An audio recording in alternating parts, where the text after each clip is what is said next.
ഒരാള് എനിക്ക് യൂട്യൂബിലൂടെ ഒരു റിപ്ലൈ തരികയുണ്ടായി. എന്തായാലും താങ്കൾ കാരണം രവിചന്ദ്രന്റെ പേരും പ്രസിദ്ധിയും വളരെയേറെ വർദ്ധിച്ചു എന്ന് പറഞ്ഞു. ഞാൻ അതിന്റെ ചുവട്ടിൽ എഴുതി, ചിലർക്ക് ചില സ്ഥലത്ത് ആലുമരം മുളച്ചാല് അതും തണലാണ്. കാരണം യുക്തിയുടെ അടിസ്ഥാനത്തില് ആൽമരം തണല് തരുമെങ്കിൽ അത് എവിടെ മുളച്ചാൽ എന്താ കുഴപ്പം എന്നുള്ളതും ഒരു യുക്തിയാണ്. പക്ഷേ ഈ സംവാദത്തിലൂടെ പേരോ പ്രസിദ്ധിയോ എന്തെങ്കിലൊക്കെ വാങ്ങിക്കാനാണ് ആഗ്രഹിക്കുന്നതെങ്കിൽ ഉപയോഗിക്കുന്ന വരികളും കൊടുക്കുന്ന സന്ദേശവും അഹം ദ്രവ്യാസ്മി എന്നുള്ളതും ഉള്ള വാക്കുകളുടെയൊക്കെ അർത്ഥവും ഒന്നും അറിയാത്തവന്റെ മുമ്പില് എന്തൊക്കെയോ ആണെന്ന് വരുത്തി തീർക്കാൻ സാധിക്കുമെങ്കിലും യവം പുലിയാണ് കേട്ടാ. പുലിയെന്ന് പറഞ്ഞാൽ വെറും പുലിയല്ല, ഒരു സിംഹം. ദൈവഗണം എന്ന് കേട്ടിട്ടുണ്ടോ? അത് ഇന്ത്യക്കാരല്ല ചെയ്യുന്നത്, അതുകൊണ്ട് കേട്ടിട്ടുണ്ടാവാൻ സാധ്യതയുണ്ട്. ദൈവഗണത്തില് 27 കിലോമീറ്റർ നീളമുള്ള ഒരു ട്യൂബ്, അതിനകത്ത് 10⁻⁻120 MB പ്രഷറാ, വളരെ ലോ പ്രഷർ.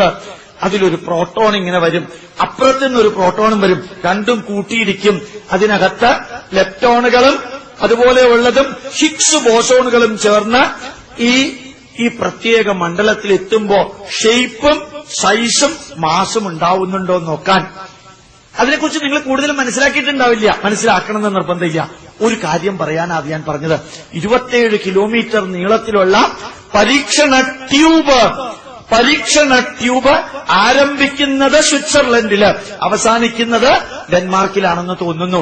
ആ ട്യൂബിന്റെ ഈ അറ്റത്ത് 11 അടി പൊക്കമുള്ള താണ്ഡവ നൃത്തമാടുന്ന ശിവന്റെ വിഗ്രഹ വെച്ചിരിക്കുന്നത്. ആലോചിച്ച് നോക്കാം, 27 കിലോമീറ്റർ നീളമുള്ള ദൈവഗണ പരീക്ഷണത്തിന്റെ ഈ അറ്റത്ത് ഓർമ്മിക്ക 11 അടി പൊക്കമുള്ള താണ്ഡവ നൃത്തമാടുന്ന ശിവന്റെ അപ്പുറത്തെ അറ്റത്ത് അർദ്ധനാരീശ്വര സങ്കല്പം 12 അടി പൊക്കമുള്ള വിഗ്രഹം. നേരിട്ട് അമേരിക്കൻ വേദ എന്ന പുസ്തകത്തില് അതിന്റെ ഫോട്ടോ കണ്ട് തരിച്ചു നിന്നതാ ഞാൻ. യൂട്യൂബിൽ മുഴുവനും ഞാൻ ഡിസ്ക്രൈബ് ചെയ്തിട്ടുണ്ട് അതിനെക്കുറിച്ച്. ആലോചിച്ച് നോക്കാം, ആ വേദത്തിലെ നമസ്തേ രുദ്രമന്യവൗതോതൈഷവേ നമഃ, നമസ്തേ അസ്തുതന്വനേ ബാഹുഭ്യാമുദതേ നമഃ, യാതൈഷു ശിവതമാ ശിവം ബഭൂവതേതനോ ശിവാശരവ്യായാതവദയാനോ രുദ്രമൃഡയ.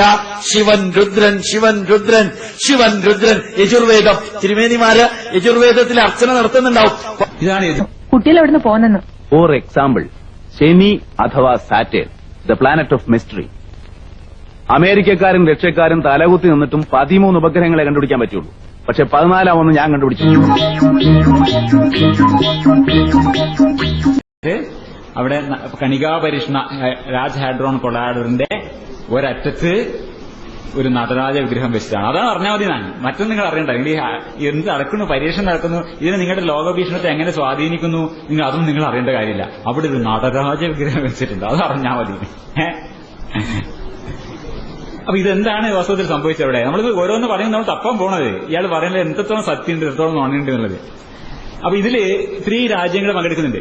അപ്പോ ഈ സേൺ ന്യൂക്ലിയർ റിസർച്ചിനുള്ള ഓർഗനൈസേഷനിൽ ഓസ്ട്രിയ, ബെൽജിയം, ബൾഗേറിയ മുതൽ Portugal, Slovak republic, Sweden, Switzerland, United kingdom വരെയുള്ള യൂറോപ്യൻ രാജ്യങ്ങളുടെ അംഗങ്ങളാണ്. ഇന്ത്യക്ക് അതിലൊരു ഒബ്സർവർ സ്റ്റാറ്റസ് ഉണ്ട്. അതിലൊരു നിരീക്ഷണ പങ്കാളിത്തം, നിരീക്ഷകരായിട്ട് നമ്മളുണ്ട്. നമ്മുടെ കൂട്ടത്തിൽ തന്നെ വേറെ രാജ്യങ്ങളുണ്ട്. യൂറോപ്പിന് പുറത്തുള്ള പല രാജ്യങ്ങൾ, ഇസ്രായേൽ അടക്കം, USA അടക്കം, ജപ്പാൻ, റഷ്യ, ഇതൊക്കെ നമ്മളൊക്കെ ഒബ്സർവേഴ്സാണ്. അപ്പൊ നമ്മളുടെ വക എന്തെങ്കിലും കൊടുക്കണ്ടേ? അവിടെ ചില വീട്ടിലൊക്കെ കല്യാണത്തിന് പോകുമ്പോൾ നമ്മൾ എന്തെങ്കിലും കൊടുക്കില്ലേ? അതേപോലെ നമ്മൾ കൊടുത്തതാണ്. ഇത് ഇരിക്കട്ടെ, നമ്മുടെ വക നമുക്ക് ഇന്ത്യ ഗവൺമെന്റ് കൊടുത്തതാണ്. ഇത് അവിടെ കിടന്ന ഒപ്പം കിടന്നാണ്, ഇത് കൊടുക്കുന്നതിന്റെ ഒപ്പാണ്. ഒരു ഒപ്പും ചാർത്തി അവിടെ.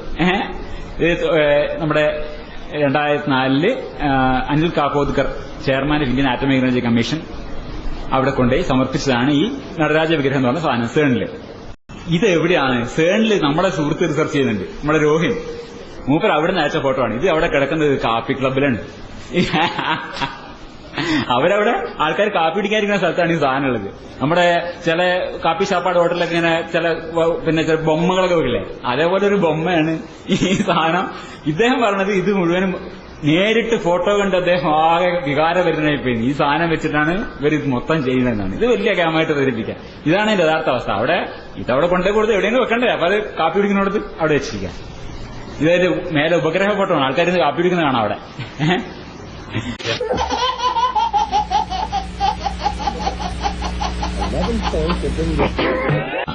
അനാദിയായ വേദം, അപൗരുഷേയമായ വേദം, മന്ത്രദ്രഷ്ടാക്കൾ എഴുതിയ വേദം, ശാസ്ത്രവും ആത്മീയതയും ചേർന്ന വേദം, അതിനകത്ത് അറിവിന്റെ കൂടാരങ്ങളുള്ള വേദം ഋഗ്വേദം. ആ ഋഗ്വേദം ഇത്രയും ഗംഭീരായിട്ട് ലോകം സ്വീകരിക്കുന്നു.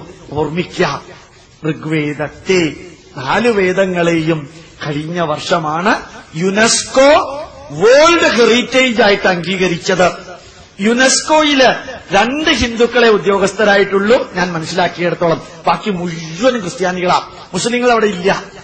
യുനെസ്കോയിൽ 2 ഹിന്ദുക്കള്, ബാക്കി മുഴുവനും ക്രിസ്ത്യാനികളാ. ക്രിസ്ത്യാനികളാ തീരുമാനിച്ചത് വേദത്തെ വേൾഡ് ഹെറിറ്റേജ് ആയിട്ട് സ്വീകരിക്കണമെന്ന്, അംഗീകരിക്കണമെന്ന്. ഇടയ്ക്ക് ഒന്നുകൂടി പറഞ്ഞേക്കട്ടെ, ബൈബിള് വേൾഡ് ഹെറിറ്റേജ് അല്ല, ഖുർആൻ വേൾഡ് ഹെറിറ്റേജ് അല്ല, വേദത്തെ ആ വേൾഡ് ഹെറിറ്റേജ് ആക്കിയിരിക്കുന്നത്. ഒരു സർപ്രൈസ് ന്യൂസ് ഉണ്ട്. അതൊക്കെ ഞാൻ പിന്നെ പറയാം. ഇന്ത്യയിലെ ഒരു ശാസ്ത്രജ്ഞനും ഇതുവരെ കണ്ടുപിടിച്ചില്ലാത്തതാ. We are in danger. എന്താടാ? ഹലോ, മനുങ്ങൾ എന്തിനാ ഇവിടെ കിടന്ന് കൂവിയത്? കൂവിയതല്ലടാ, ഒരു ശാസ്ത്രജ്ഞന്റെ ആഹ്ലാദം. എന്തോന്ന്? അതൊന്നും പറഞ്ഞാൽ നിനക്ക് മനസ്സിലാവത്തില്ല. ഓ പിന്നെ എടാ, നമ്മുടെ ഭൂമിയുടെ നില അപകടത്തിലാകാൻ പോകുന്നു. അന്യ ഏതോ ഗ്രഹത്തിൽ നിന്ന് ചില ഭീകരജീവികൾ ഭൂമിയെ ലക്ഷ്യമാക്കി കുതിച്ചുകൊണ്ടിരിക്കുകയാണ്. ഞാൻ കണ്ടടാ, ഞാൻ കണ്ടു. കുഴയുമല്ലോ. കുഴയും, പക്ഷെ കുഴയുന്നതിന് മുമ്പ് ഞാനൊരു നോബൽ സമ്മാനം അടിച്ചെടുക്കും. മനുവെങ്കിലേ